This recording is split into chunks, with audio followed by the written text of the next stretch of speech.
Sambil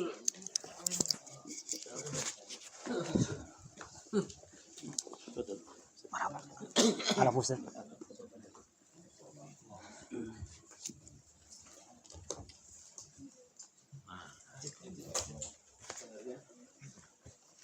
Assalamualaikum warahmatullahi wabarakatuh. Alhamdulillah. Alhamdulillahi rabbil alamin hamdan yuafi ni'amahu wa yukafi'u mazidah. Alhamdulillahilladzi farada alaina ta'alluma syari'ah. Walhamdulillahilladzi arsala ilaina rasulun nabiyyu rahmah. Wa Allahumma salli wa sallim asrafas salati wat taslim ala sayyidina wa habibina wa syafi'ina Muhammad ar-raufur rahim. Ashhadu an la ilaha illallah wa ashhadu anna Muhammadar Rasulullah. Subhanaka la ilma lana illa ma 'allamtana innaka antal alimul hakim. Rabbi ishrah li sadri wa yassir li amri wahlul 'uqdatam min lisani yafqahu qawli. Rabbi zidna ilman warzuqna fahman. Allahumma aftah alaina futuhal arifin wa hifdzal mursalin wa ilhamal malaikatal muqarrabin. Allahumma faqihna fid din wa 'allimna ta'wil. Amin ya Allah ya rabbal alamin.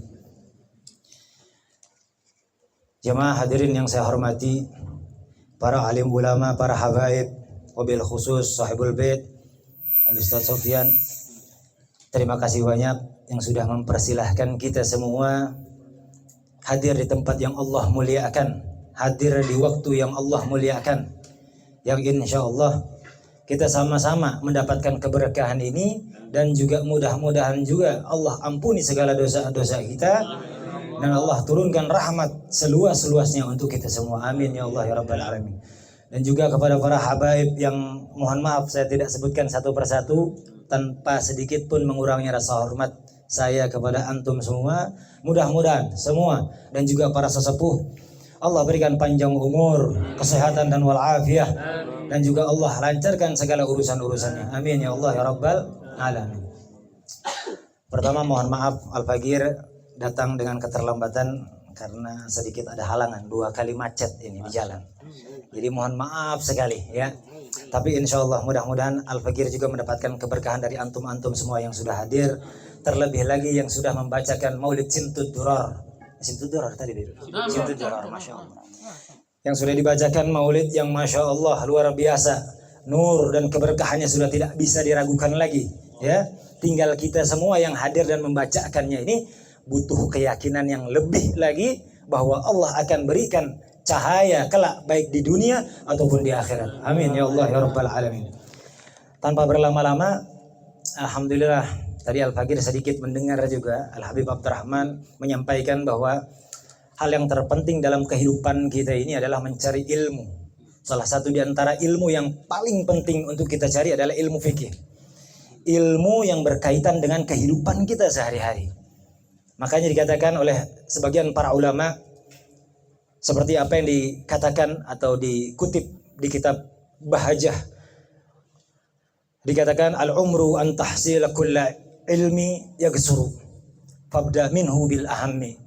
Ilmu itu dikatakan apabila kita dedikasikan untuk mencari ilmu, umur kita apabila ingin kita dedikasikan untuk ilmu seluruh hidup kita, yagsuru, sedikit sekali, pendek umur kita.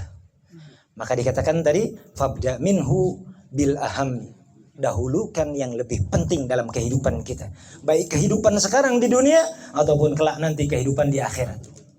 Fadzalikal fiqhu, dikatakan fadzalikal fiqhu fa inna minhu ma la ghinan fi kulli halin anhu.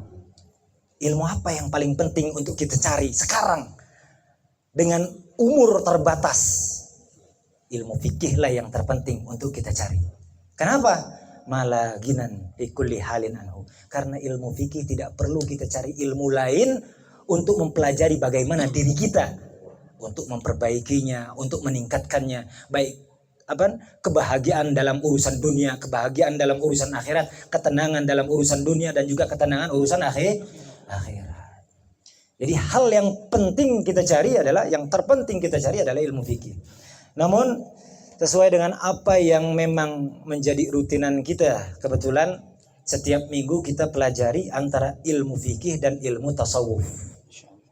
Keduanya itu seperti mana salah satu ulama menyatakan, yaitu Al-Imam Al-Ghazali dan beberapa ulama, kebanyakan para ulama mengatakan ilmu itu harus ada dua pasangan atau satu pasang, yang ilmu serasi yang kita cari. Ilmu fikih pasangannya ilmu tasawuf. Dan begitu juga orang yang mempelajari ilmu tasawuf, pasangannya ya tidak lain yaitu ilmu fikih. Makanya sebagian ulama mengatakan man tafaqaha wa lam yatasawwaf faqad tazandak. Faqad tafassak.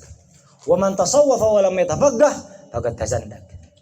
Atau kama qala, dikatakan maknanya apabila seseorang mempelajari ilmu fikih sampai dalam, setinggi-tingginya mempelajari ilmu fikih namun tidak bertasawuf, maka dikhawatirkan justru dia terjerumus kepada kefasikan.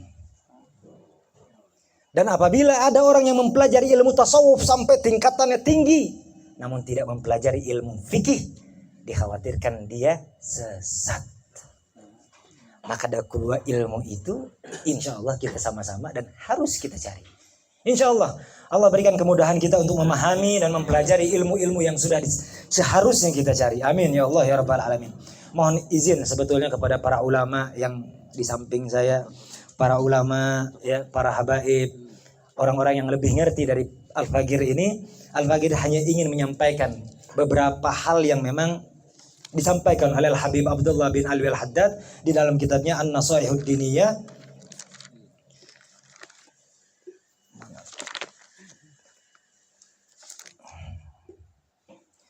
Kita sudah bahas sebelumnya tentang bangun malam. Terakhir yang kita bahas ini tentang bangun malam di dalam kitab An-Nasaihud Diniyah. Di dalam kitab ini menjelaskan bahwa kenikmatan yang dirasakan orang-orang yang dekat kepada Allah itu akan dirasakan di sepertiga malam. Kenapa? Karena waktu sepertiga malam lah Allah lebih dekat kepada hambanya. Bahkan Allah memperhatikan siapapun hambanya yang sedang munajat kepadanya. Jadi sebelumnya kita pelajari tentang Qiyamul Lail, di mana kita dianjurkan untuk melaksanakan, bahkan merutinkan Qiyamul Lail.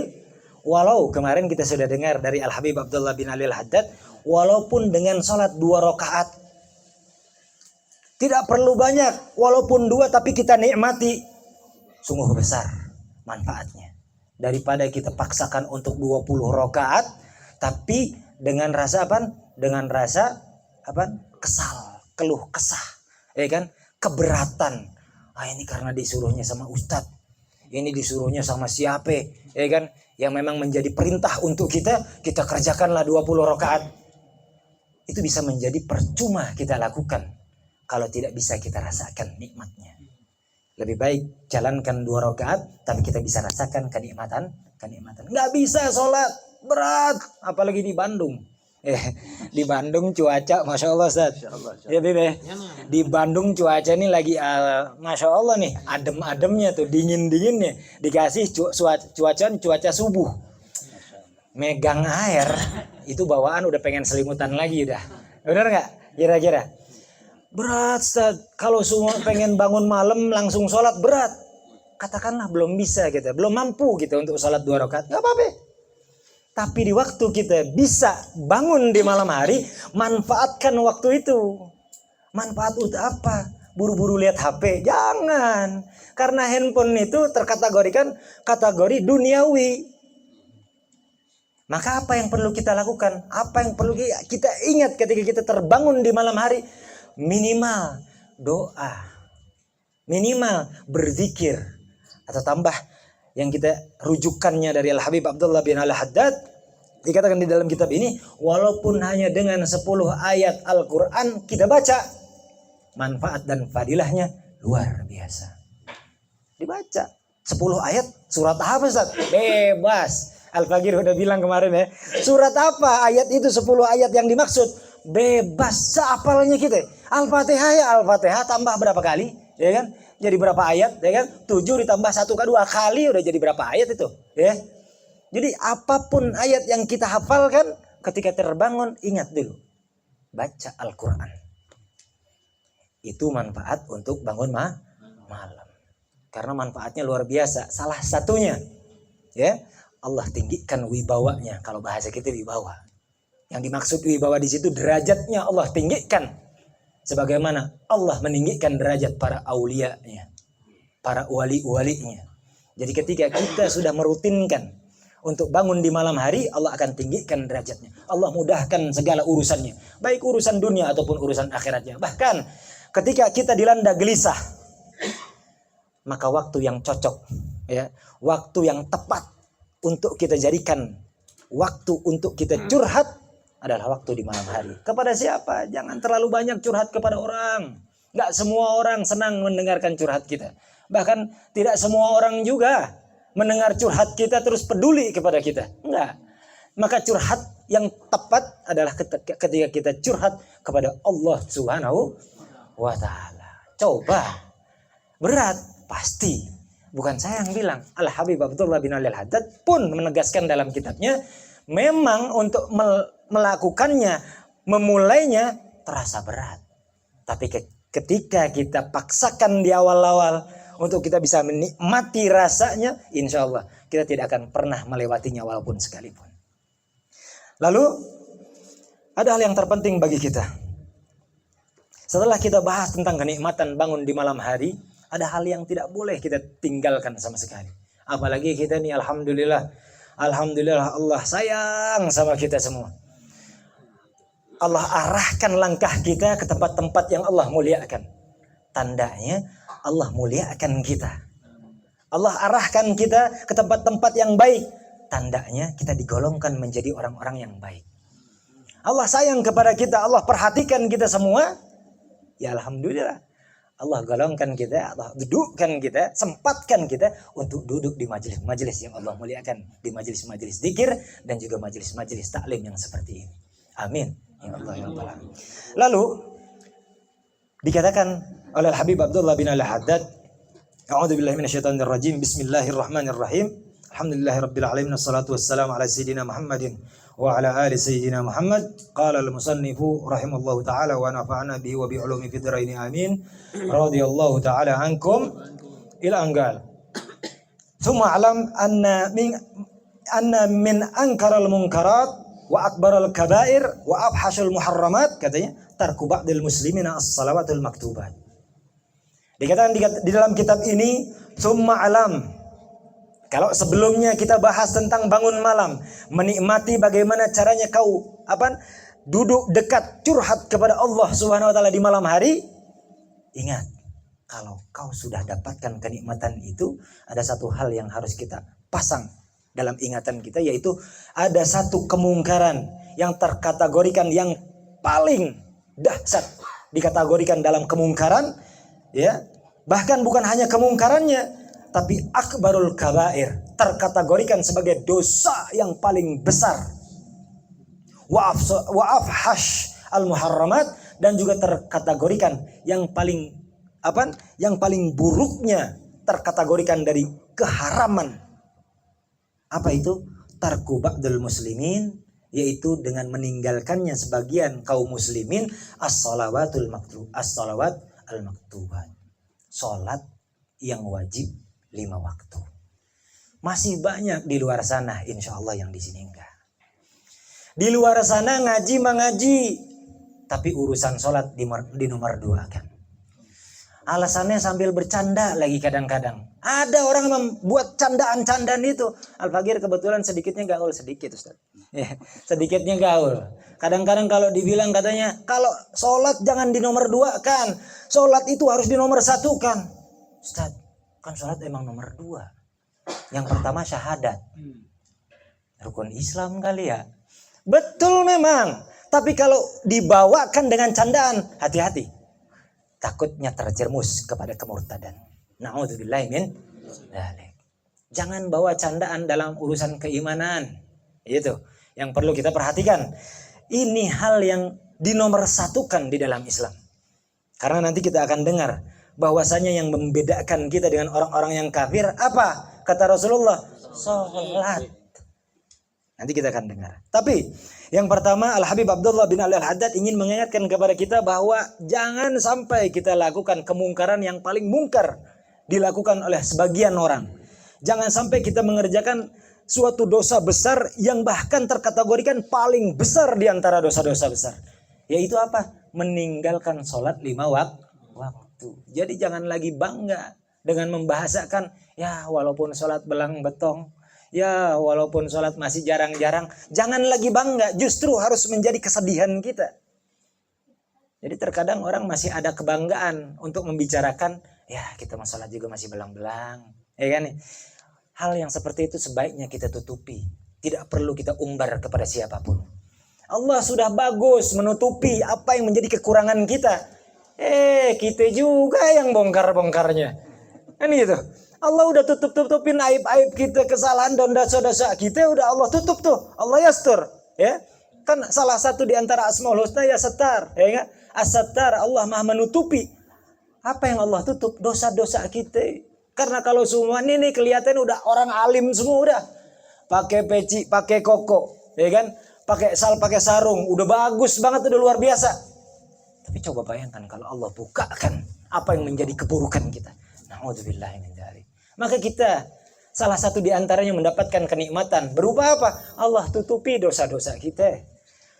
Allah tutupi semua kesalahan dan perbuatan buruk kita selama ini.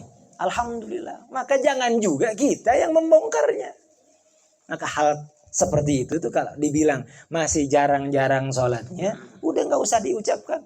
Insya Allah kita masih mampu dan insya Allah kita akan terus mempertahankan sholat 5 waktu yang penting. Kurang lebih begitu harusnya.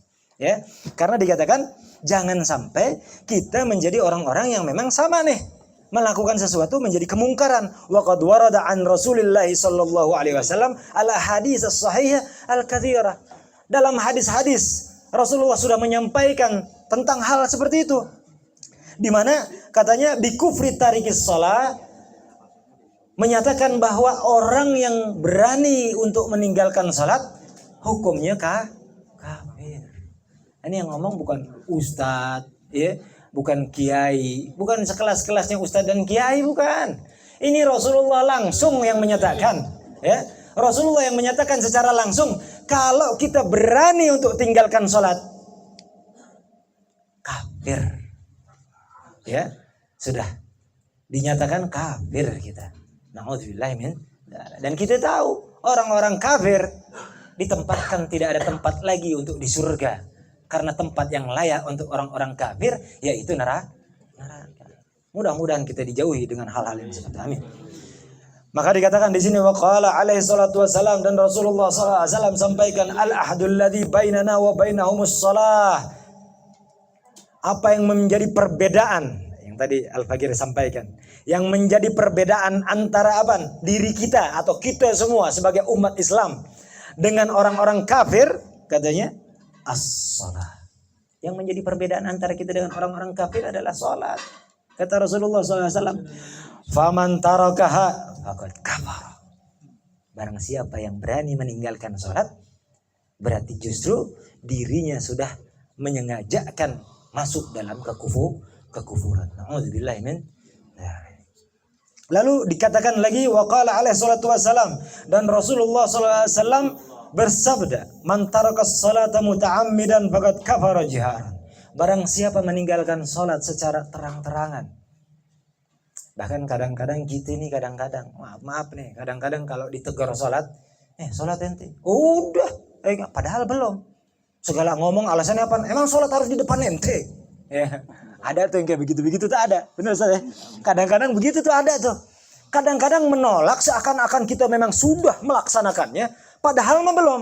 Tapi dengan dalil emang sholat harus di depan ente. Astagfirullah. Kalau ada orang yang mengingatkan kita, justru harusnya kita bersyukur. Betul Bebe? Alhamdulillah masih ada orang-orang yang peduli kepada kita. Masih ada orang-orang yang mau mengingatkan kita. Bersyukur, alhamdulillah. Bahkan kita harus mengucapkan terima kasih. Karena tidak akan orang itu mengingatkan kepada kita kecuali ada kepedulian dalam dirinya. Kalau ngingetinnya urusan-urusan akhirat, tandanya dia ingin kita sama-sama bersama nanti kelak di akhirat, duduk di surganya Allah dan bersama Rasulullah Sallallahu Alaihi Wasallam. Jadi jangan lagi kita bantah orang yang mengingatkan kita tentang kebaikan. Walaupun ternyata kita udah sholat, jangan kita bantah. Aduh, alhamdulillah kebetulan barusan aja sholat. Makasih banyak. Hargai kepeduliannya dengan berterima kasih minimal. Jadi jangan lagi kita bantah, minimal makasih udah ngingetin. Tapi kebetulan alhamdulillah tadi ana udah sholat. Alhamdulillah kalau udah sholat. Kan begitu, enak jadi. Jadi bukan lagi bantahan seakan-akan ya kan. Terlihatnya yang mengingatkan sok alim, ya, yang diingatkan terlihat sok suci, kan gitu. Jadi keduanya sok-sokan, nggak ketemu dalam pergaulan, bener nggak kira-kira? Nggak ketemu. Jadi kalau semua yang satu ngerasa sok alim, yang satunya lagi ngerasa sok suci, diingetin nggak mau. Nah ini nggak ketemu dalam pergaulan. Bahkan dalam ukhuwah Islamiyah tidak akan pernah ada kerukunan. Maka dari sekarang, ketika ada orang yang mengingatkan tentang kebaikan, terima dan terima kasih. Walaupun kita sudah melakukannya, sudah dalam koridor itu, cukup. Tidak berat kok kita sebutkan kalimat terima kasih. Kurang lebih seperti itu. Lalu dilanjut lagi bagaimana? Wa fil haditsil akhar, di dalam hadis yang lain Rasulullah SAW katakan, man taraka salat muta'ammidan faqad bari'at minhu dhimmatullah wa dhimmatur rasulih. Barang siapa ada orang yang meninggalkan sholat secara sengaja, terang-terangan, dia sadar bahwa itu kewajiban bagi dirinya, maka apa? Kata Allah, kata Rasulullah, faqad bari'at. Orang tersebut sudah terbebas dari tanggungan Allah dan juga tanggungan Rasulullah Sallallahu Alaihi Wasallam. Kalau sudah tidak lagi ditanggung oleh Allah, tidak lagi ditanggung oleh Rasulullah Sallallahu Alaihi Wasallam, mau kemana kita? Mau kemana kita? Allah yang memiliki dunia ini. Bahkan Allah yang memiliki akhirat nanti. Allah yang memiliki surga nanti. Yang itu menjadi tujuan dan keinginan kita. Kurang lebih seperti itu. Dan juga Rasulullah SAW yang mengenalkan kepada kita kebaikan. Mengenalkan kepada kita kepada akidah yang betul-betul menjadi agama yang diridhoi oleh Allah SWT. Kalau keduanya sudah tidak lagi ingin bertanggung jawab kepada orang yang meninggalkan sholat, mau kemana arah dan tujuannya. Itu yang perlu kita sadari dari sejak sekarang. Itu yang harus kita jadikan motivasi.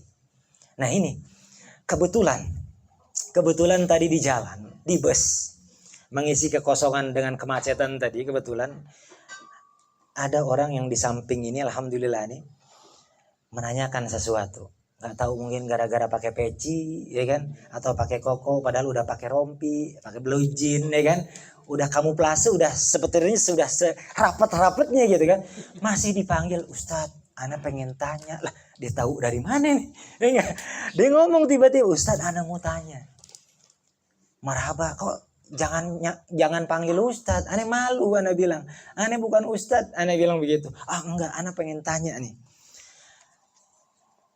Diri ana nih ngerasa berat untuk ibadah, Ustaz. Untuk sholat 5 waktu nih kayaknya lamun cek bahasa Sunda mah sok ngerasa pagejed. Wajeng kesibukan. Dengan kesibukan seakan-akan apa? Terikat, ya, sulit menjalankan kewajiban ini, khususnya di sholat 5 waktu. Tapi dalam hati keinginan ada, Ustaz. Kira-kira tipsnya apa, Ustaz? Kira-kira tipsnya apa untuk agar kita tidak merasa terbebani atau tidak merasa berat untuk menjalankan kewajiban? Al-Fagir mungkin terhenti sejenak untuk berpikir, ini serius nanya atau kayak gimana nih, ya kan? Ini kan obrolan jalanan bahasanya kan, obrolan pinggir jalan nih.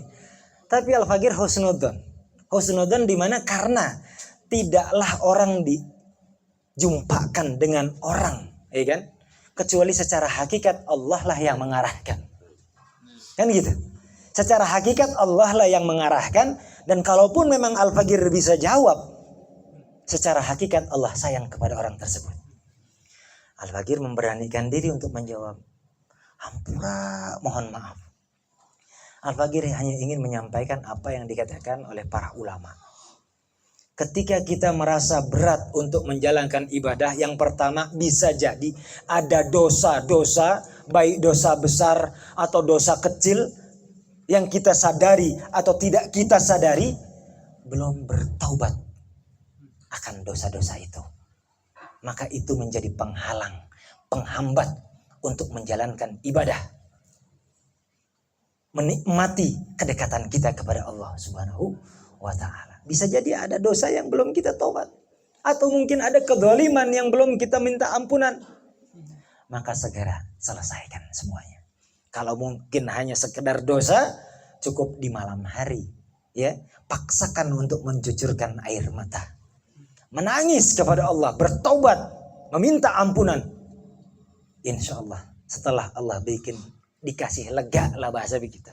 Kalau udah Allah kasih lega nih dalam hatinya untuk bertaubat atas dosa-dosanya, insya Allah urusan ibadah kita bisa memulai dengan penuh rasa ringan. Kalau nggak bisa juga bagaimana? Ini tipsnya dari Imam Asy-Syafi'i. Al-Imam Muhammad bin Idris Asy-Syafi'i memberikan arahan kepada kita-kita yang memang masih merasa berat untuk menjalankan ibadah.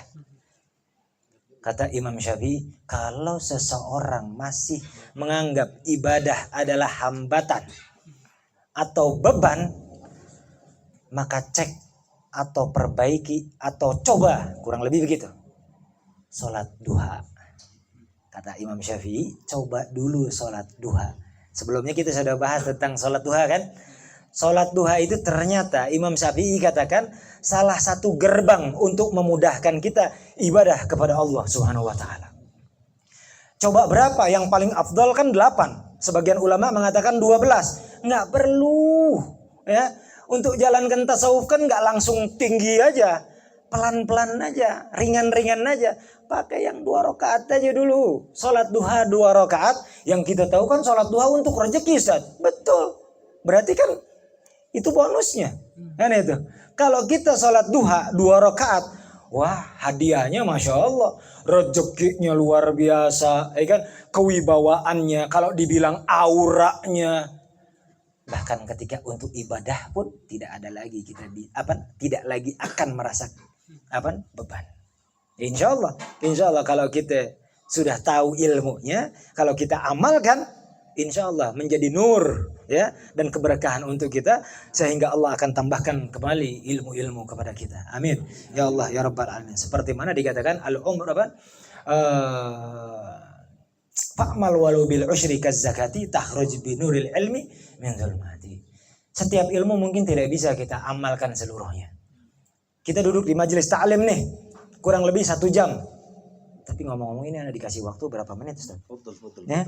Alafu, Ustaz. Takutnya kepanjangan, Ustaz. Enggak apa-apa ya, alafu.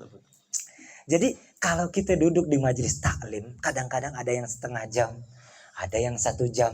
Al-Faqir ini nggak tahu nih dikasih berapa waktunya, berapa jam nih. Karena biasanya kita kalau ngaji kan bisa sampai jam 1 ya kan. Tapi di sini jangan, ya kan. Di sini yang singkat-singkat aja tapi bermanfaat insya Allah.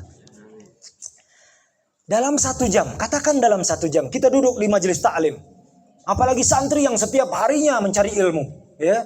Di pesantren-pesantren kan santri-santri terus diajarkan ilmu pengetahuan dalam Islam. Kita nih yang walaupun seminggu sekali, tapi di seminggunya itu kita datang 1 jam dengar tentang ilmu. Katakanlah tidak mungkin lagi kita mengamalkan seluruhnya. Apalagi yang kita sudah berumur ini, ya. Kalau yang muda-muda masih mungkin, ya kan?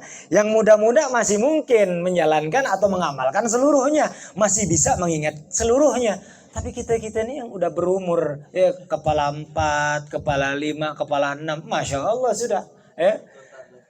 Nah, untuk lutut aja, untuk sholat udah kayaknya ada linu-linu, ya kan? Mengamalkan seluruh ilmu sudah kesulitan. Katanya tadi dikatakan Sahibuz Zubat fa'mal walau bil usyri kazakati. Amalkan ilmu itu walaupun 10% saja. Walaupun 10% yang ketika duduk kita mendengarkan suatu ilmu, 10%-nya kita serap lalu kita amalkan. Itu sudah luar biasa. bagaikan zakat. Ya. Bagaikan zakat hanya 10% saja sudah cukup. Dikatakan takhruj binuril ilmi min dzulmati. Dengan mengamalkannya Allah akan keluarkan kita dengan nur, dengan cahaya keilmuan yang kita amalkan, kita akan dikeluarkan dari zona kegelapan. Kan Masya Allah ya kan? Insya Allah. Allahumma ja'alna minhu. Amin ya Allah ya Rabbal Alamin. Mudah-mudahan ketika kita ada keinginan untuk mengamalkan ilmu kita, walaupun dari siapapun kita dapatkan, ilmu datangnya dari Allah Subhanahu wa ta'ala. Secara hakikat Allah ingin mengajarkan kita. Walaupun secara wasilah Al-Faqir sedang berbicara. Tadi Al-Ustaz Sofyan, dan secara rutinan Ustaz Sofyan yang menyampaikan, atau ustaz-ustaz yang lain, para habaib pun menyampaikan. Walaupun secara wasilahnya siapa yang mungkin orang-orang yang dianggap baru kemarin sore, ilmunya baru kemarin, segala mau ngajarin. Kayak Al-Faqir kan baru-baru aja tahu ilmunya. Seakan-akan orang kemarin masih muda mau ngajarin orang yang lebih tua. Secara hakikat Allah yang ingin mengingatkan kita, bukan orang yang karena mudanya. Jadi kita harus terima dari siapapun, dari manapun datangnya ilmu kepada kita. Karena kalau kita terima, tandanya kita menerima apa yang menjadi nasihat dari Allah kepada hati kita.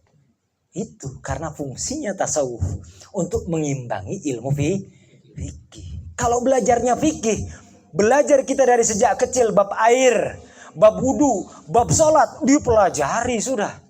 Apalagi orang Sunda atau katakanlah Jawa Barat, sebetulnya seluruh umat muslim mempelajarinya.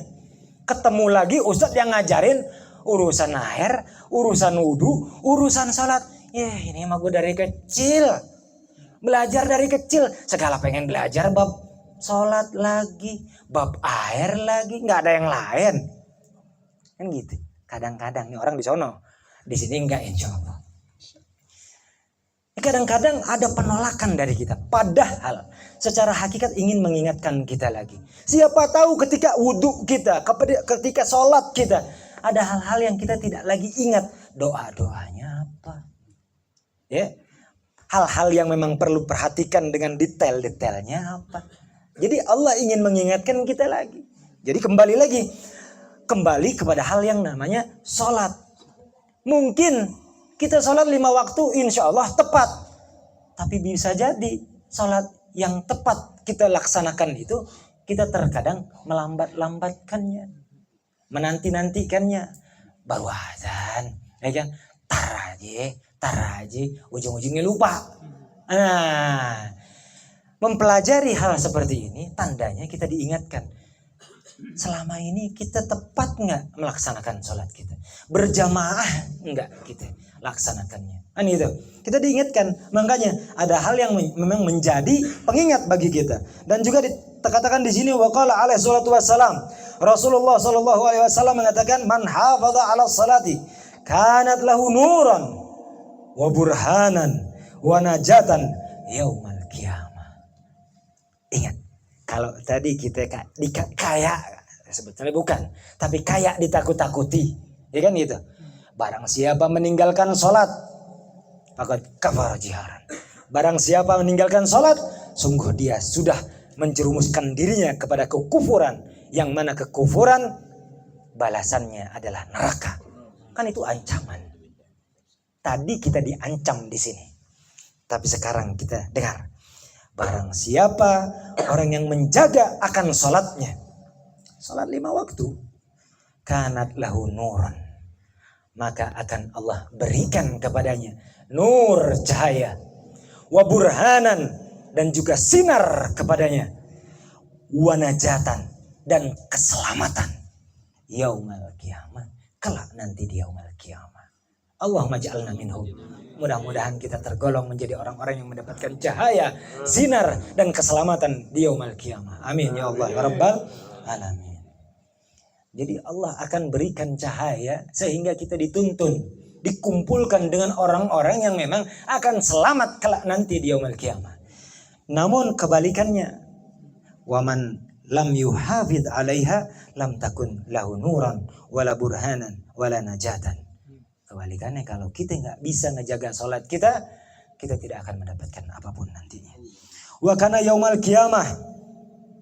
Ingat, bukan hanya kita nggak dapat sinar dan cahaya dan keselamatan. Ini takutnya ada kita kalau ngaji kayak begini, dimensinya masih hanya mendengarkan. Karena ada orang yang belajar itu dimensinya hanya mendengar, tidak dapat merasakan. Insya Allah di sini mah bisa ngerasain semuanya. Karena ketika mendengar hadis dari Rasulullah Sallallahu Alaihi Wasallam, dimensi kita harusnya kita bisa rasakan Rasulullah di hadapan kita. Apalagi kita tadi sudah baca Maulid Sintud Doror. Rasulullah hadir bersama kita ketika membacakan Maulid Sintud Doror. Ditambah lagi kita dengar hadis dari baginda Rasulullah SAW. Jadi Rasulullah katakan, bukan hanya tidak mendapatkan sinar dan cahaya dan keselamatan di yaumul akhirah, kalau dia tidak sanggup menjaga sholat yang 5 waktunya. Kenapa? Kata Rasulullah SAW, karena yaumul qiyamah, kelak nanti orang yang tidak dapat menjaga sholatnya akan digolongkan di yaumul qiyamah itu bersama siapa? Fir'auna wa Qaruna wa Hamana wa Ubay bin Khalaf. Na'udzubillah min dzalik. Bukan cuma nggak dapat cahaya keselamatan kata Rasulullah. Bahkan mereka itu semua akan dikelompokkan, digiring ya oleh Allah Subhanahu wa taala nanti di yaumul qiyamah bersama siapa? Fir'aun. Na'udzubillah min dzalik. Dikelompokkan bersama Fir'aun, dikelompokkan bersama Qarun, dikelompokkan bersama Haman, ya, dikelompokkan bersama Ubay bin Khalaf. Au kama qala Rasulullah sallallahu alaihi wasallam. Tahu kita Firaun, ya. Sejarahnya kita tahu sama-sama. Pemimpin yang zalim, semena-mena dan lain sebagainya, ya. Itu Firaun. Qarun, kalau kita bukan seorang pimpinan, ini kita ngomongin pimpinan dari mulai seorang raja, presiden sampai RT RW itu pimpinan. Atau bahkan kita pimpinan kepala keluarga, itu pun menjadi pimpinan, kita akan dipertanggungjawabkan. Kalau kita memimpin keluarga, hati-hati jangan sama seperti Firaun. Oke, kita bukan pemimpin siapapun, Ustaz. Kita hanya fokus dengan urusan kerja dan usaha kita saja. Bye-bye. Nanti pun akan digolongkan bersama Qarun. Qarun bukan lagi urusan tentang pimpinan. Kita suka dengar kan ada harta karun. Nah itu tuh. Si Qarun itu yang lebih memfokuskan ya. Orientasi dalam kehidupan dunianya adalah urusan materi dan duniawi. Itu Qarun. Makanya dikatakan ini di Bani Israel. Ini kan sejaman dengan Nabi Musa. Bahkan dikatakan Ibn Am, sepupuan sama Nabi Musa. Ini Qarun sepupuan. Sepupuan sama Nabi Musa nih. Tapi orientasi dalam kehidupan ini hanya urusan dunia. Apa? Mereka hanya akan menerima neraka nantinya kelak. Na'udzubillah min dzalik. Karena apa? Dia tidak merasa dunia yang telah Allah berikan kepadanya adalah hasil fadlun minallah. Adalah apa yang menjadi anugerah yang Allah berikan kepadanya. Dia merasa segalanya karena apa? Kemampuannya. Nah kita jangan sampai merasa bahwa kita kerja, kita usaha mendapatkan kemewahan atau kecukupan atau kelebihan, bahkan kita merasa itu hasil kerja. Apa? Jerih payah kita sendiri. Jangan. Itu kelakuannya Qarun. Juga Haman. Kurang lebih Haman yang membantu kepada binasanya ya kaum Nabi Musa bersama dengan Fir'aun ketika itu membantu apa hal-hal yang memang menjadi kemungkaran. Ya kita jangan dalam kehidupan kalau kita melihat kemungkaran jangan kita bantu orang-orang yang zalim itu menzalimi orang lain. Kita harus tegak dalam mendirikan apa keadilan. Tidak bisa sedikitnya kita hanya menjauh. Ya, menjauh tidak bersama kelompok orang-orang yang memang memiliki kehancuran atau berupaya untuk menghancurkan siapapun. Lalu apaan? Ubay bin Khalaf. Ini dalam hadis Rasulullah SAW nih, yang terakhir Ubay bin Khalaf. Karena seburuk-buruknya orang adalah orang yang membunuh Nabi dan juga orang yang dibunuh Nabi. Ubay bin Khalaf ini adalah orang yang dibunuh oleh Rasulullah SAW dengan tangannya sendiri. Jadi Rasulullah tidak pernah membunuh orang. Dan itu pun secara riwayat, secara sejarah Rasulullah tidak membunuh secara langsung Ubay bin Khalaf, ya kan? Karena dia tercederai dalam peperangan, tercederai oleh Rasulullah langsung karena Ubay bin Khalaf berniat ingin membunuh Rasulullah SAW. Dengan kategori peperangan terjadi, Rasulullah membela diri, terkenalah dirinya sendiri. Siapa? Ubay bin Khalaf terkena hunusan pedangnya Rasulullah. Di riwayat lain memang dengan panahnya Rasulullah SAW. Cedera dia, pulang ke Mekah, di tengah perjalanan terus teriak, Muhammad. Kalau bahasanya dia kan begitu, ya kan? Kalau bahasa kita Rasulullah, Muhammad membunuhku. Ya, terus teriak, nggak berhenti-berhenti, seakan-akan Rasulullah ini seorang pembunuh. Ini kelakuan dia nih, kelakuan Ubay bin Khalaf. Ingin memframing Rasulullah SAW sebagai sosok yang apa? Yang sadis, sebagai pembunuh, sosok yang kejam. Ini kelakuan Ubay bin Khalaf. Tapi apa yang diniatkan dia, ingin menjatuhkan, menghinakan, membunuh Rasulullah SAW, maju ke hadapan Rasulullah, dirinya sendiri yang kena batunya. Na'udzubillah min dzalik. Dan keempat-empatnya ini adalah orang-orang yang sangat membenci apa yang namanya itu tauhid. Ya. Membenci apa yang namanya itu, keislaman dari diri seseorang. Khususnya yang terakhir, Ubay bin Khalaf ini sangat membenci Rasulullah Sallallahu Alaihi Wasallam. Dan keempat-empatnya menebarkan kebencian untuk membenci siapa saja yang dicintai oleh Allah Subhanahu wa Ta'ala. Kita jangan ikutan. Kalau kita ikutan, kita akan digiring bersama mereka kelak nanti di yaumul qiyamah. Mungkin kalau dipikir-pikir, sedikitnya kita bukan lagi di zaman Fir'aun. Kalau dikatakan bukan lagi di zaman batu. Berbicara dengan apa? Berkoar-koar. Seperti Ubay bin Khalaf, teriak-teriak. Sekarang zamannya gadget, media sosial. Kita mungkin dengar, ya, ujaran-ujaran penyebaran kebencian kepada kelompok-kelompok tertentu. Langsung aja Al-Bagir ingin sampaikan. Ini dibuat benci kepada dzurriyyahnya Rasulullah Sallallahu Alaihi Wasallam. Dibuat benci kepada para habaib dengan sebutannya, atau para sayyid dengan sebutannya. Orang sebagaimana sudah dimuliakan oleh Allah Subhanahu Wa Taala, bahkan dititipkan oleh Rasulullah Sallallahu Alaihi Wasallam di dalam hadisnya. Taraktu fikum, ya, ats-tsaqalain. Kata Rasulullah Sallallahu Alaihi Wasallam, aku hanya meninggalkan dua hal saja. Kata Rasulullah Sallallahu Alaihi Wasallam, aku hanya meninggalkan dua hal. Apa? Kitabullah wa itrati. Yang pertama adalah Al-Quran, yang kedua adalah keturunanku kelak nanti. Ini ada orang-orang yang ingin mendorong kita, ya, memaksa kita untuk membencinya. Na'udzubillah min. Jangan sampai kita ikut-ikutan. Bahkan jangankan kepada para habaib, di dalam Islam Rasulullah Shallallahu Alaihi Wasallam sudah tegaskan, la tabaghadu. Kalimat kan begitu. Coba cek di dalam hadis Al-Arba'in An-Nawawi oleh Imam Nawawi, disusun hadis hanya 40 hadis.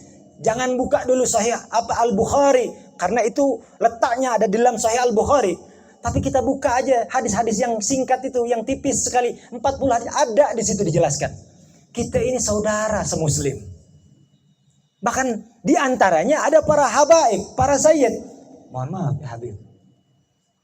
Tapi ada di luar sana mengaku dirinya ulama atau dianggap sebagai ulama, namun mendorong untuk kita sebagai apa? Jamaah, katakanlah jamaah, murid, katakanlah murid, atau katakanlah orang-orang awam seperti kita ini, untuk membenci sekelompok orang. Jangan pernah diikuti. Siapapun, Al-Bagir ingin tegaskan, kepada siapapun jangan pernah kita membenci. Baik itu satu warga negara atau satu agama. Jangan pernah membenci. Bahkan bukan seagama, bukan satu warga negara. Tidak boleh, kita tidak pernah diajarkan di dalam Islam untuk membenci siapapun. Jadi kalau ada orang yang mendorong kita, mengajak kita untuk membenci kepada kelompok, ya, apalagi yang sudah jelas-jelas Allah muliakan di dalam Al-Quran ada, ya, kita hindari. Tapi kita jangan benci juga orangnya. Kita jangan benci orangnya. Seperti itu katakanlah sedang khilaf, ketidaktahuan, sebagaimana diajarkan oleh Rasulullah SAW. Benci saja, seperti mana Rasulullah katakan, al-bughdu lillah wal hubbu lillah. Kebencian kita karena Allah membenci, bukan individu tapi perilaku. Dan itu. Dan kecintaan pun karena kecintaan kita bukan karena individu tapi perilaku. Jadi kecintaan yang dilandasi karena Allah Subhanahu wa taala, kebencian pun kebencian yang dilandasi karena Allah Subhanahu wa taala. Selain daripada itu kita tinggalkan. Lalu dilanjut sedikit saja. Dilanjut sedikit di mana arahannya sebagai kesimpulan dari Al-Habib Abdullah bin Al-Wahhab di dalam kitab An-Nasih Diniyah. Faqad waqa'a tasrihu min Rasulillah sallallahu alaihi wasallam bi kufri tarikis shalah. Jelas disampaikan langsung oleh Rasulullah sallallahu alaihi wasallam. Orang yang meninggalkan salat dinyatakan kafir. Wa kadzalika warada 'anis sahabati was salafus salih.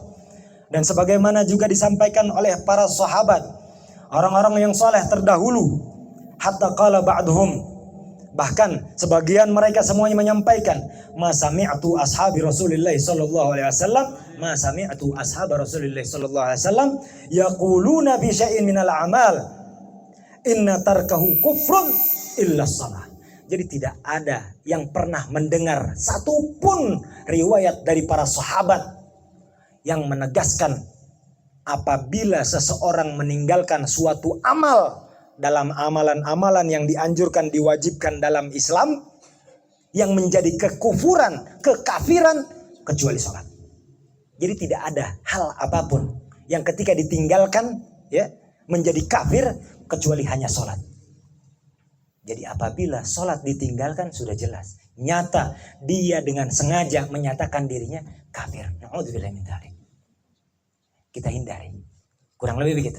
Jadi sebagai kesimpulan, kita semua sebagai orang awam, kita semua sebagai orang yang memang sedang mencari keridhaan Allah Subhanahu wa taala, yang terpenting apabila kita belum mampu untuk menjalankan kesunahan-kesunahan, minimal kewajiban kita perhatikan. Kalau kesunahan kita belum bisa raih, minimal kewajiban kita kerjakan dengan gigih. Insya Allah kalau ada niatan dari diri kita, Allah bantu, Allah berikan taufik kepada kita semua. Dan mudah-mudahan kita digolongkan menjadi orang-orang yang mendapatkan hidayah dan taufik dari Allah Subhanahu wa taala. Amin ya Allah ya Rabbal alamin. Kurang lebih dari bab tasawufnya sekian. Kalau untuk bahas bab fikih kayaknya waktu sudah kemalaman, Ustaz. Dicukupkan sekian. Al-Faqir ingin memohon maaf kepada Al-Ustaz, kepada para habaib, para sesepuh, ya. Tapi insya Allah mudah-mudahan Al-Faqir hanya berharap apa yang Al-Faqir sampaikan ini bermanfaat baik di dunia ataupun di akhirat. Dan mudah-mudahan apa yang kita dengarkan sama-sama ini menjadikan rahmat dari Allah Subhanahu wa taala, keberkahan dari Allah Subhanahu wa taala, dan juga mudah-mudahan duduknya kita di tempat yang Allah muliakan ini Allah berikan juga kepada orang tua kita dan orang-orang yang kita cintai. Amin ya Allah ya Rabbal alamin. Wabillahi taufiq wal hidayah. Wassalamualaikum warahmatullahi wabarakatuh.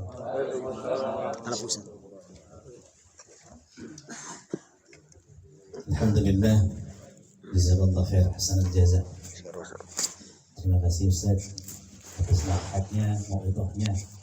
Semoga apa yang beliau sampaikan pada kita semua, insya Allah nggak cuma masuk di telinga, benar-benar masuk sampai ke dalam hati, kemudian merasuk menjadi amal perbuatan. Amin.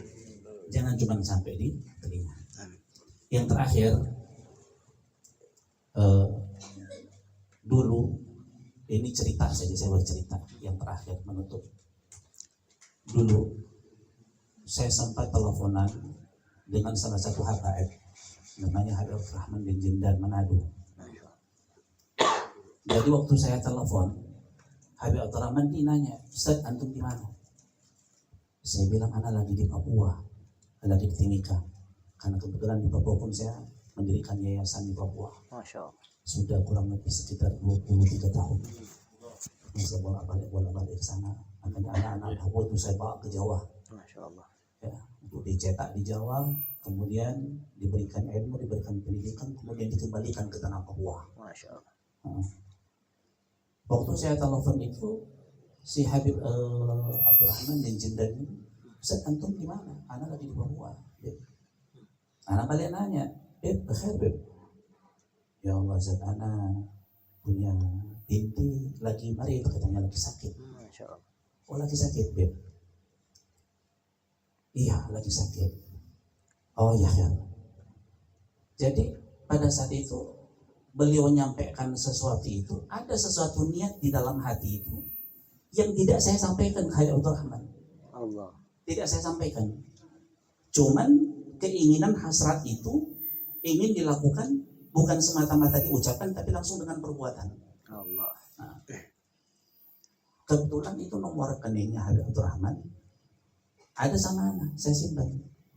Tapi nomor rekeningnya Habib Abdurrahman juga yang Mulahele, yang di Solo, ada juga sama saya. Ajib, ini ajib cerita. Jadi anak niatnya mau ngirim sama Habib Abdurrahman, karena Habib Abdurrahman ini bilang bintinya lagi lahir. Oh iya kan.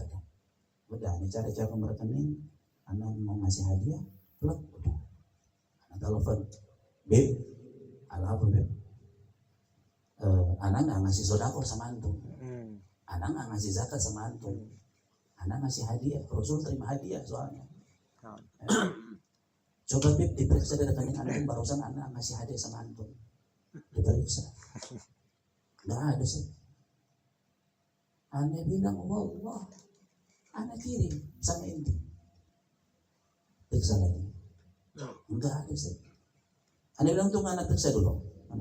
Ternyata fulus itu masuk di rekening Abdurrahman Mulahele. Mulahele. Bukan ke Abdurrahman bin Jindan. Besok anak dari Papua itu, anak langsung terbang ke Solo. Allah. Anak terbang ke Solo. Kenapa? Karena saya teringat satu ayat. Kenapa saya terbang? Karena saya ingat satu ayat. Wa ma yattaqillah yaj'al lahu makhrajan wa yarzuqhu min haitsu la yahtasib. Ini rezeki ini nggak diduga-duga. Saya mau kirim sama Abdurrahman bin Jindan, kok malah dikirim ke Abdurrahman Mulahele. Amalan apa dia bikin ini orang? Masya Allah. Apa kira-kira amalan dia bikin? Kenapa? Karena tujuan saya mau ngirim sama Abdurrahman bin Jindan, malah kekirim ke Abdurrahman Mulahele. Anak langsung datang, Assalamualaikum, tiba malam-malam. Ustaz, antum kok bertamu malam-malam? Saya bilang, anak bukan tamu, anak keluarga. Ya. Kalau tamu nggak boleh, tapi anak keluarga. Loh, dari mana yang dibilang anak keluarga? Anak bilang sampai di liumil kubur. Anak di liumil kubur nanti ditanya itu, nanti di kubur itu bukan ditanya. Ketika ditanya man ikhwanuka, anak jawab anak punya adik enggak. Man ikhwanuka, anak jawab anak punya kakak enggak. Yang dijawab itu muslim, bukan muslimat. Kita ini orang yang dikukuhkan sama Allah Ta'ala. Ini hakikatnya ikhwah, persaudaraan itu. Bukan saudara, saudara masih bisa murtad. Saudara masih bisa pindah agama. Tapi kita nih yang diikat dengan kalimat la ilaha illallah Muhammadur Rasulullah, ini yang benar-benar saudara. Akhirnya saya bilang sama Habib Rahman, kasih saya ijazah. Ijazah apa Ustaz? Ini ngawur, datang belum ngobrol apa langsung minta ijazah. Anak bilang ijazah yang bikin itu fulus datang ke tempat ente. Kasih anak. Masya Allah. Maksudnya apa ente ini? Begini, kan Allah bilang tuh, barang siapa yang bertakwa, maka baginya akan diberikan jalan, akan diberikan rezeki dari arah yang tidak disangka-sangka. Mana tahu, mana ada gambaran Habib Abdurrahman Mulahele. Ada nggak dia punya gambaran bahwa dia akan datang rezeki? Ada nggak khobar? Nggak ada kabar. Bahkan ke saya pun nggak ada pemberitahuan.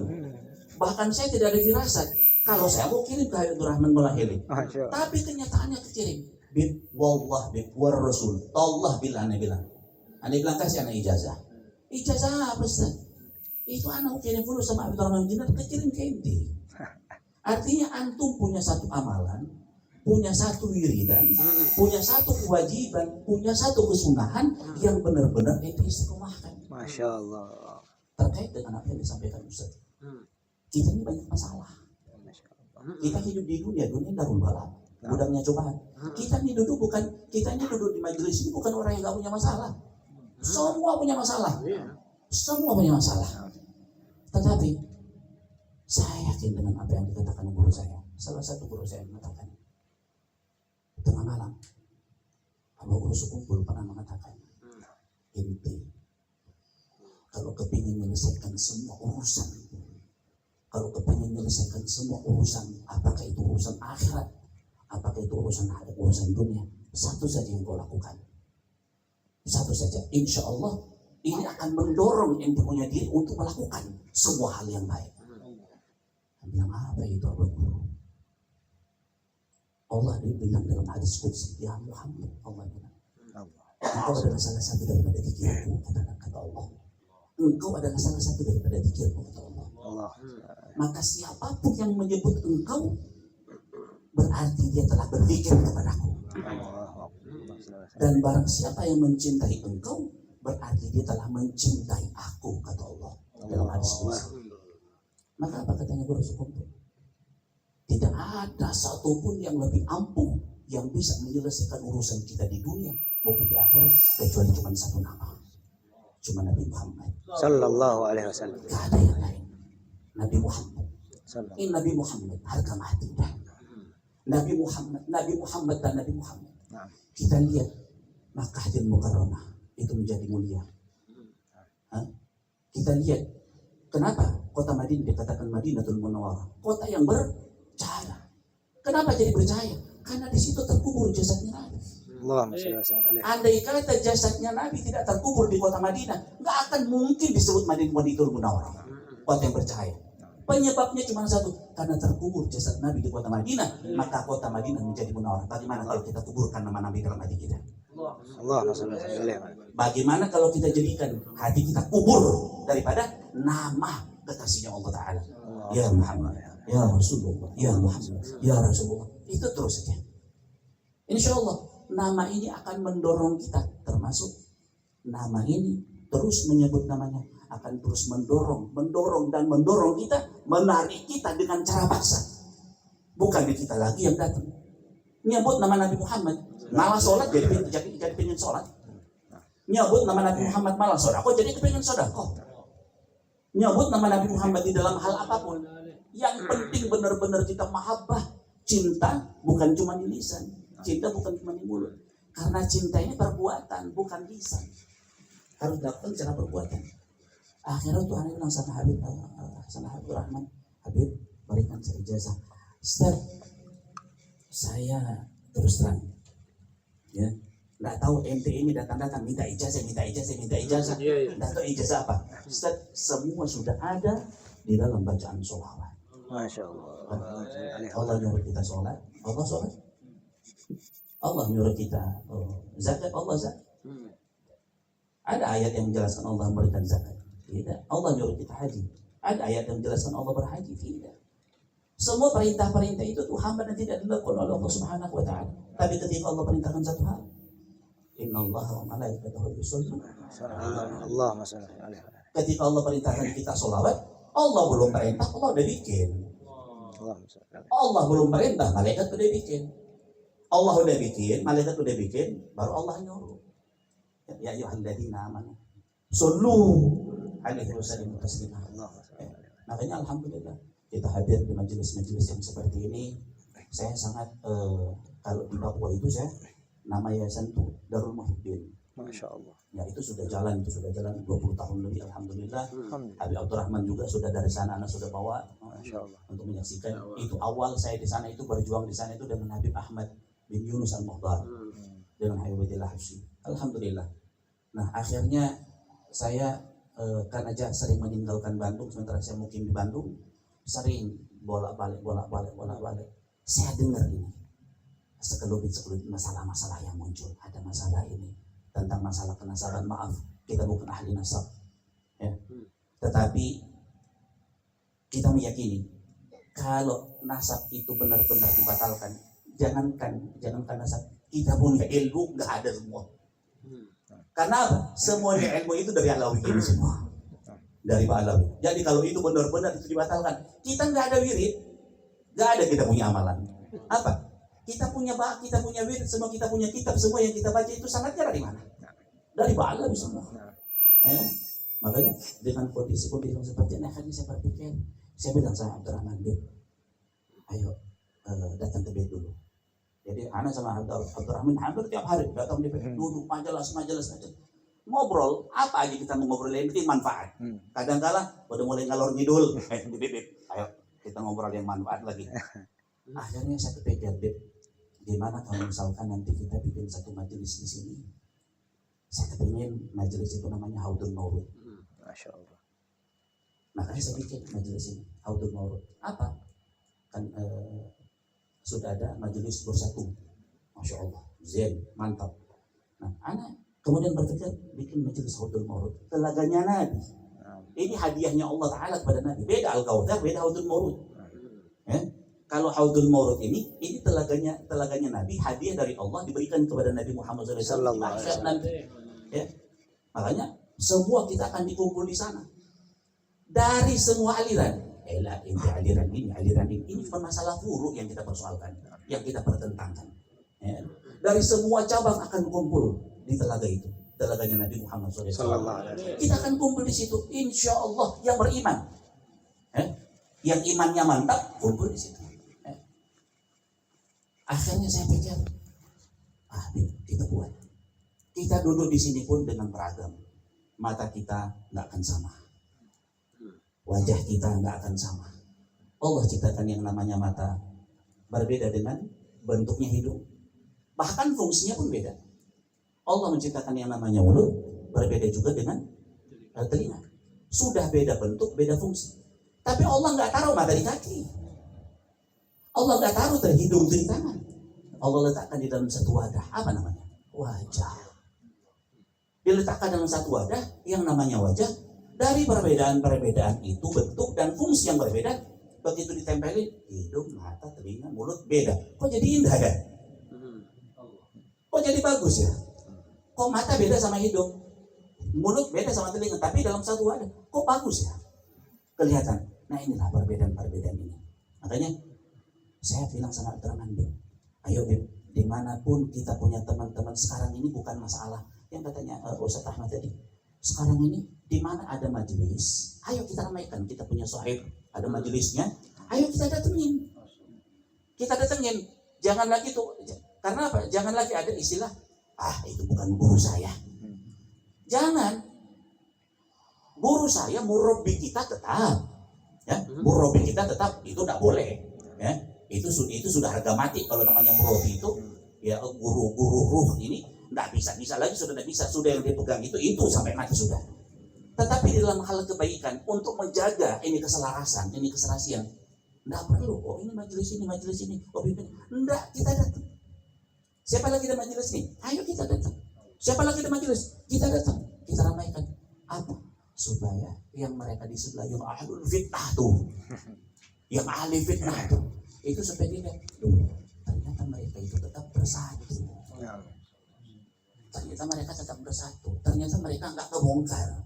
Ternyata tetap mereka itu barisannya tetap rapat, safnya tetap rapat.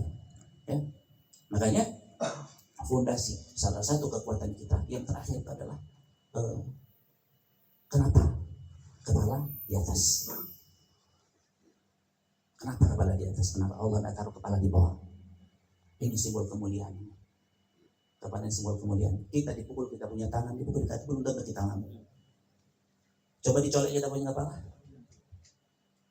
Bercanda aja, dikit kita punya kepala. Marah enggak? Marah. Yang paling mulia di dalam diri manusia ini kepala ini. Karena di dalam ada akal. Ini yang kita tunduk di hadapan Allah Ta'ala. Makanya yang dibahas sama Ustaz Ahmad itu, Masya Allah. Kenapa itu sepertiga malam itu ada orang Yahudi? Kenapa ulama-ulama itu sampai jenius? Tidak ada yang bisa menandingi kecerdasannya para ulama. Tidak ada. Coba cari di dunia ini yang bisa menandingi kecerdasan para orang alim. Tidak bisa ditandingi itu. Kenapa? Mereka memiliki kecerdasan yang tidak dimiliki selain daripada bukan ulama, orang-orang yang berilmu. Ternyata ditemukan sama seorang profesor Yahudi. Dia temukan, kenapa sih harus sholat malam? Dia ahli saraf. Dia pelajari seluruh saraf yang ada dalam tubuh manusia. Setelah dia menemukan daripada seluruh saraf itu, ternyata di dalam diri manusia itu ada 2 saraf itu yang tidak bisa dimasuki oleh darah. Yang mana kalau saraf ini dimasuki oleh darah, pasti orang itu jenius. Dan dia masuk darah itu bukan di waktu zuhur, asar, maghrib, isya, dan subuh, enggak. Dia baru masuk darah itu ketika 2 rakaat qiyamul di sepertiga malam. Makanya di sepertiga malam itu nggak ada orang munafik. Sepertiga malam tuh nggak ada orang munafik. Dia bangun tuh nggak ada orang munafik. Orang kafir ada bangun. Orang kafir ada bangun di sepertiga malam. Mereka itu mungkin apa maksiat apa semua ada mereka bangun. Tapi orang munafik itu nggak bangun mereka itu sepertiga malam. Dan ini sepertiga malam. Ini bumi ini dilingkar sama nafasnya para aulia. Dilingkar sama nafasnya para aulia, para orang-orang alim. Kenapa? Orang-orang alim mereka bangun di sepertiga malam. Mereka zikir, mereka wirid, mereka sholawat. Mereka itisol terhubung dengan Nabi, mereka terhubung dengan Allah Ta'ala di sepertiga malam. Makanya bumi ini diselimuti dengan nafas. Diikat, dibungkus dengan nafasnya para wali. Makanya kalau kita bangun pun nggak ngapa-ngapain, cuma duduk aja, cuma bernafas aja. Siapa tahu ada nafasnya wali yang kita bisa kita hirup itu jadi wali. Masya Allah. Ada enggak cuma gara-gara kopi jadi wali? Ada. Dia bangun tiap malam tuh habis isya bikin kopi di gelas besar. Kopinya itu disisain buat diminum tengah malam. Bangun malam tengah malam itu bukan mau sholat, minum kopi. Ini malaikat ini diperintahkan sama Allah Ta'ala ya, malaikat. Ente sekarang turun, itu di sana itu ente harus panggil ini satu wali ini, ente harus tarik. Tapi ente sebelum ambil ini wali ini ke saya, ente harus cari penggantinya. Makanya ente harus turun ke bawah. Siapa di antara mereka ada yang sholat malam? Dicari, nggak ada di kampung itu. Balik malaikat nggak ada. Ya Allah ya Rabb, malaikat bilang nggak ada yang bangun sholat, nggak ada yang baca Quran malam itu. Terus ada yang bangun tapi nggak baca Quran dia. Ada yang bangun tapi dia nggak sholat. Siapa? Minum kopi. Sudah dia tuh. Sudah dia tuh. Angkat sudah. Dia jadi wali sudah. Dipanggil wali Allah yang satu, digantikan posisinya itu wali yang minum kopi itu. Masya Allah. Jadi karena apa? Karena keberkahan di tengah malam itu. Jadi Masya Allah, saya terus terang apa yang sampaikan Ustaz Ahmad itu, saya benar-benar Masya Allah, saya senang sekali malam ini kita dapatkan ilmu dari Ustaz Ahmad. Yang terakhir sekali, Syekh Abdul Qadir Al-Jilani rahimahullah ta'ala ini satu kali dalam perjalanan ketemu dengan orang ahli drunken master. Tahu nggak drunken master? Ahli mabuk. Lagi mabuk ini orang, ketemu sama Syekh Abdul Qadir Al-Jilani. Ini orang mabuk, dia tengok, mungkin karena bayang-bayang dia tanya, apakah ente Sidi Abdul Qadir Al-Jilani? Dia bilang, nah. Oh pas, dia bilang. Saya mau bertanya. Ya Syekh Abdul Qadir Jilani, wahai Sidi Abdul Qadir, boleh saya bertanya? Boleh. Ente mau tanya apa? Apa benar Allah Maha Kuasa? Ya benar, Allah Maha Kuasa. Apa benar Allah itu Maha Perkasa? Ya, Allah Maha Perkasa. Apa benar Allah itu Maha Mengetahui? Benar. Maha Melihat semua yang ditanyakan dikatakan sama Syekh Abdul Qadir Jilani? Iya benar.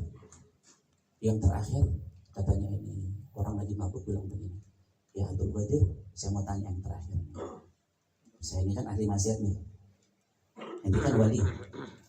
Mudah nggak bagi Allah membalikkan kedudukan saya ahli pemabuk ini, ahli maksiat jadi wali seperti kau, dan kau yang wali menjadi ahli pemabuk seperti saya? Mudah nggak bagi Allah? Syekh Abdul Qadir Jilani langsung tersungkur. Karena apa? Syekh Abdul Qadir Jilani tahu bahwasannya pertanyaannya itu, jawabannya itu adalah mudah bagi Allah. Makanya kita nggak boleh nyenengin orang. Tetaplah kita belajar, tetaplah kita duduk, tetaplah kita belajar. Sekarang ini, ngadepin zaman sekarang ini, sekut itu artinya bukan artinya kita bisu, membisu enggak. Artinya kita bicara aja kalau perlu. Kalau perlu diluruskan, kita luruskan. Kalau perlu kita bantah, kita bantah. Karena apa? sekarang ini semakin banyak kita ngomong selain di majelis, akan semakin banyak salahnya. Semakin banyak ngomong, semakin banyak salah. Semakin banyak diam, semakin banyak benernya. Kita duduk di tempat yang salah, tapi kita diam, gak dapat dosa. Kita duduk di tempat yang benar. Kalau benar yang mereka ceritakan, kita diam pun kita nggak nyambung, tetap dapat pahalanya. Nah, seperti yang kita di majelis-majelis seperti ini, makanya saya mengajak kepada saudara-saudara kita semua, agar supaya dimanapun ada majelis-majelis, kita datangin, kita hadirin, kita ramaikan itu majelis.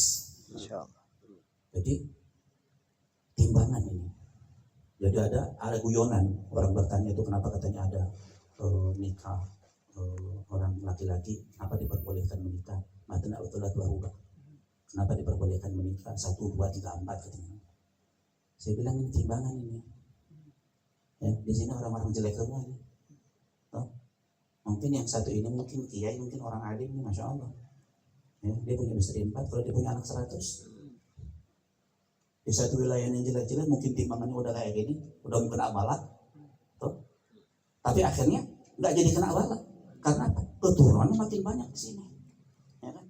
Nah, makanya seperti kita duduk dengan para habaib, dengan duduk dengan para ulama. Insya Allah mereka itu paku-paku bumi. Ustaz Ahmad termasuk salah satu dari para warasatul anbiya, pewarisnya para nabi, yang menyampaikan lisannya Nabi, melanjutkan lisannya Nabi. Makanya kita bersyukur, alhamdulillah, semoga Allah Subhanahu wa taala berikan kita kesehatan. Terus diberikan kita kekuatan, diberikan keafiatan, kekuatan lahir dan batin, diberikan keistiqomahan, diberikan kita umur yang berkah, umur yang manfaat, umur yang banyak. Insya Allah dijadikan keluarga kita sama keluarga yang sakinah, mawaddah warahmah. Pula dijadikan anak-anak kita anak-anak yang soleh, dan insya Allah terus Allah bimbing kita di tempat-tempat yang baik, dan semua Allah Subhanahu wa taala terus hindarkan kita dari tempat-tempat yang tidak baik. Rabbana taqabbal minna innaka antas samiul alim. Subhanaka wa rahmatullahi wa barakatuh. Fi salam wa akhiru da'wana alhamdulillahi rabbil alamin. Sirrul Fatiha. Bismillahirrahmanirrahim. Alhamdulillahirabbil alamin. Arrahmanirrahim. Maliki yaumiddin.